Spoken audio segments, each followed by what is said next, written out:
रात 8 बजे के बुलेटिन के साथ मैं हूं दिव्या और आइए नजर डालते हैं अभी तक की 8 बजे की सबसे महत्वपूर्ण खबरों पर। सम्राट चौधरी का बहुमत साबित, विपक्ष ने मत विभाजन की मांग नहीं रखी। तेजस्वी यादव पर बरसे अनंत सिंह, कहा क्या उखाड़ेंगे हम भी देखते हैं। तेजस्वी यादव का दावा, नीतीश कुमार ने दबाव में सीएम पद छोड़ा। राष्ट्रीय जनता दल के पंचायती राज प्रकोष्ठ के अभिनंदन कार्यक्रम में पहुंचे तेजस्वी, कहा एनडीए की तानाशाही को करेंगे खत्म। और बच्चों को कुपोषण से बचाने के लिए 17 से 24 अप्रैल तक प्रदेश भर में बनाया जा रहा है पोषण पखवाड़ा।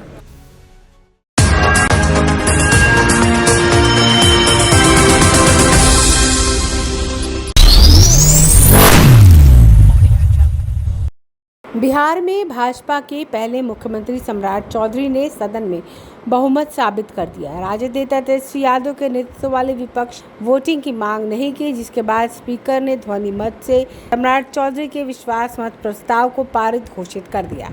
इससे पहले सदन में विश्वास मत के प्रस्ताव पर एनडीए और विपक्ष के नेताओं के बीच बहस हुई। तेजस्वी ने प्रस्ताव के विरोध में कहा कि 25 से 30 फिर से नीतीश बोलकर बीजेपी ने नीतीश को फिनिश कर दिया है। जवाब देते हुए सम्राट चौधरी ने कहा, नीतीश कुमार की कोई हटा नहीं सकता, बल्कि उनकी इच्छा शक्ति से आज वो मुख्यमंत्री बने हैं। सम्राट चौधरी ने उम्र, नाम और डिग्री को लेकर उठ रहे सवालों का भी विधानसभा के जरिए जवाब दिया और कहा कि वो अगर नाबालिग होते तो पुलिस उनको जेल नहीं ले जाती, बल्कि बाल सुधार गृह भेजती। लालू यादव की पाठशाला से निकले होने वाले तेजस्वी यादव के बयान पर सम्राट चौधरी ने कहा कि सत्ता किसी की बपौती नहीं है। उन्होंने कहा कि नीतीश नहीं होते तो लालू विधायक बन जाते, लेकिन नेता नहीं बन पाते। उन्होंने लालू को पहली बार सीएम बनने की याद दिलाते हुए कहा कि आरएसएस के सामने घुटने टेकने के बाद ही लालू यादव को पहली बार हल्दी लगी थी। ब्यूरो रिपोर्ट, आंखें न्यूज़ 24।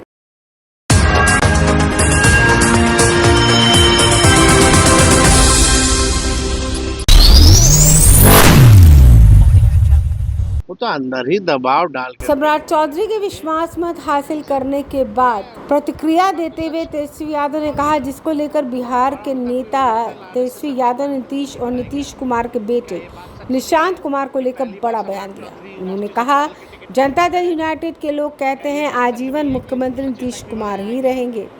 आज कहाँ गया? निशांत कुमार कहते थे कि अमित अंकल आशीर्वाद देकर गए हैं, पिताजी ही मुख्यमंत्री रहेंगे। इसके साथ ही साथ उन्होंने कहा कि अगर नीतीश कुमार जाना था तो वह चुनाव के समय कह देते कि हमको राज्यसभा जाना है, तो उसी समय चले जाते। हम लोग शुरू से ही कह रहे थे कि इसको बीजेपी भगाने का काम करेगी और ऐसा हुआ भी। चुनाव के बाद इनको 3 महीना मुख्यमंत्री रखा, फिर इसकी स्थिति खराब कर दी। आइए सुने और क्या कुछ कहा तेजस्वी यादव ने। इस साल का 40% समय तो बर्बाद हो गया, तो काम कब हुआ? और आप सब लोग को पता है, निशांत भी कह रहे थे कि अमित अंकल ने बोल दिया है कि जब तक नीतीश जी रहेंगे 30 तक कोई दिक्कत नहीं रहेगी। नीतीश जी को जाना होता तो अपने स्वयं ही तो बोल सकते थे चुनाव के समय कि चुनाव के बाद हम चले जाएंगे। कभी तो चुनाव में नहीं बोला। ये बात तो हम ही लोग बोल रहे थे कि बीजेपी नहीं रहने देगा, दिखा करके थोड़ी भगाएगा। वो तो अंदर ही दबाव डाल करके, टॉर्चर करके, बेइज्जत करके भगाया उनको। तो ये बात तो सच है, कौन नहीं जानता। और आप बता, कोई ओरिजिनल आरएसएस या भाजपा का मुख्यमंत्री बनाए क्या? क्या ये बात सच नहीं है कि पहली बार सम्राट चौधरी राष्ट्रीय जनता दल के टिकट पे चुनाव लड़े? क्या ये बात सच नहीं है कि उनको सचेतक भी बनाया गया? क्या ये बात नहीं है कि पहली बार चुनाव विजय चौधरी जी कांग्रेस से आए? क्या ये बात सच नहीं है कि विजेंद्र यादव जी जनता दल से आए? तो ओरिजिनल भाजपा के मन में तो पीड़ा है ही ना भाई। तो जो भी लालू जी ने जो लकीर खींची है, भले ही बीजेपी का मुख्यमंत्री हो, लेकिन वो संघ का कार्यकर्ता तो नहीं रहे, ना ही वो कई सम्राट चौधरी तो कई पार्टी में ना हो लिए भाई। सर एक सवाल है। अरे भाई, सम्राट चौधरी जी का हलफनामा कौन से हलफनामे को मानो गया? वो बिहार के मुख्यमंत्री है, सबका अधिकार है जानना कितने शिक्षित है। जी जी। अब पता नहीं उन्होंने कोई कोर्स किया है कहाँ, कामराज यूनिवर्सिटी पे कौन सा कोर्स किया है नहीं किया है भगवान ही जानता है। और शायद वो ऐसा कोर्स होता है जो मैट्रिक की तैयारी करने के लिए किया जाता है, तो डिग्री के मामले में भी फेल। एज पता ही नहीं कब घट जाता है कब बढ़ जाता है, उस मामले में फेल। और कई केसेस इन पे क्रिमिनल केसेस, हत्या के मुकदमे, तो क्या बोलेंगे ये लोग, सम्राट परिवारवाद पे क्या बोलेंगे ये लोग। सम्राट चौधरी सीएम बने तेजस्वी जी आरएसएस कार्यालय पहुंच गए पीएम मोदी से मुलाकात करने के बाद। भाई अब तो कुछ भी करेंगे ना, अब दंडवत भी करके जाना पड़ेगा तो जाएंगे। चलिए।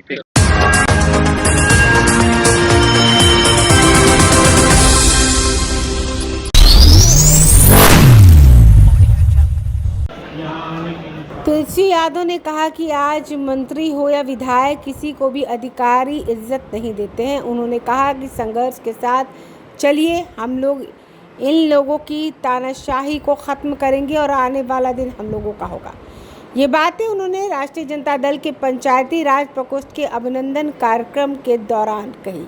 उन्होंने अपने कार्यकर्ताओं से, नेताओं से अपील किया कि गुलदस्ता और फूल का कल्चर ख़त्म कीजिए, उससे पैसा खर्च होता है। आकर हाथ मिलाइए और गुलदस्ता फूल का कल्चर जो लेकर आने का है उसे ख़त्म कर दीजिए।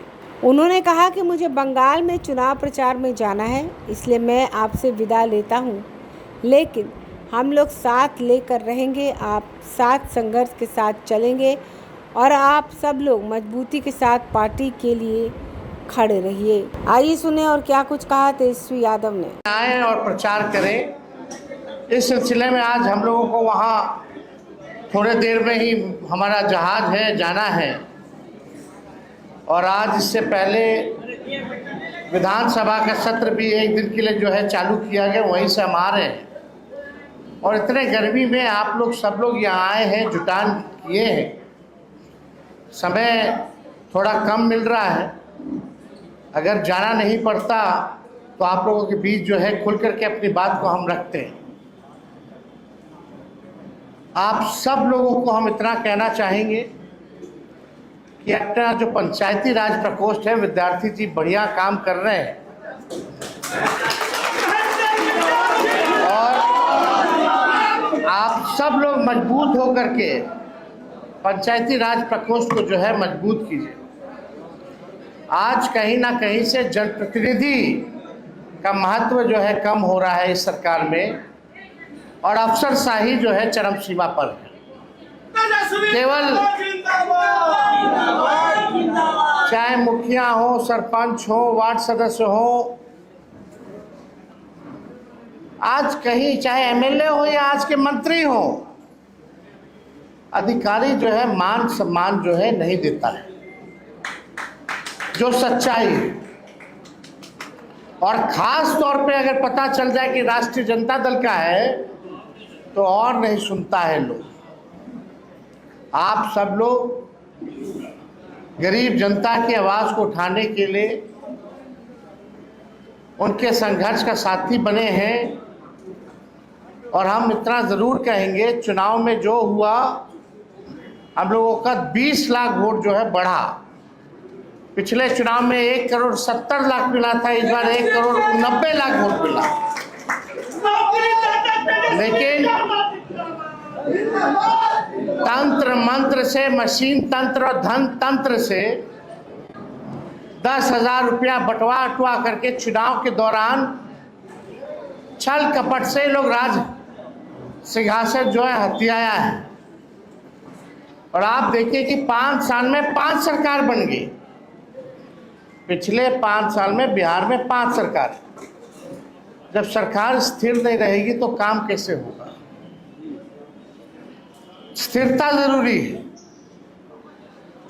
लेकिन जिस दिन हम सब लोग गोलबंद होकर के संघर्ष करेंगे, लड़ाई लड़ेंगे, तो हम लोगों का भी दिन आएगा और हम लोग कामयाब जरूर होंगे। तो हम ज़्यादा समय ना लेते हुए, बहुत लोग माला फूल लेकर के आए हैं। हम तो पहले भी पार्टी कार्यालय से निकला था कि भाई माला फूल में पैसा जियान मत कीजिए, ये संघर्ष का समय है। स्वागत होता रहेगा, लेकिन हमको तो चाहिए संघर्ष का साथी चाहिए, तो आगे इन लोगों तानाशाही। तो फूल माला कई लोग लेके आए, उनका सम्मान है मेरे पर, हम सम्मान देते हैं, सम्मान करते हैं, लेकिन फूल वगैरह का क्या मतलब रह गया है? फूल आता है, फेंका जाता है, पैसा बर्बाद होता है। और आजकल इतना महंगाई है, आप लोग जान ही रहे हैं। एक माला भी लेना होता तो कितना कीमत हो गया है, 50 रुपये गेंदा का माला में। एगो गुलदस्ता लेना हो तो 500 रुपया कम से कम जो है आपको बर्बाद होता है। तो ये कल्चर को थोड़ा फूल गुलदस्ता आप लोग सम्मान, ठीक है, आप लोग की श्रद्धा है, हम इसका सम्मान करते हैं। इससे अच्छा आकर के हाथ मिला लीजिए, गले मिला लीजिए, वो स्वीकार है, लेकिन फूल वाला मत लीजिए। तो आप सब लोग इतने दूर से आए, आप सब लोगों का दिल से हम धन्यवाद देते हैं। और माननीय विद्यार्थी जी को भी हम जो है पुनः जो है धन्यवाद देते हैं। संघर्ष कर रहे हैं और हम लोग सब लोग जो है विद्यार्थी जी लोग को साथ लेकर के आगे चलने का काम कर रहे हैं। बहुत बहुत धन्यवाद। जय हिंद, जय बिहार।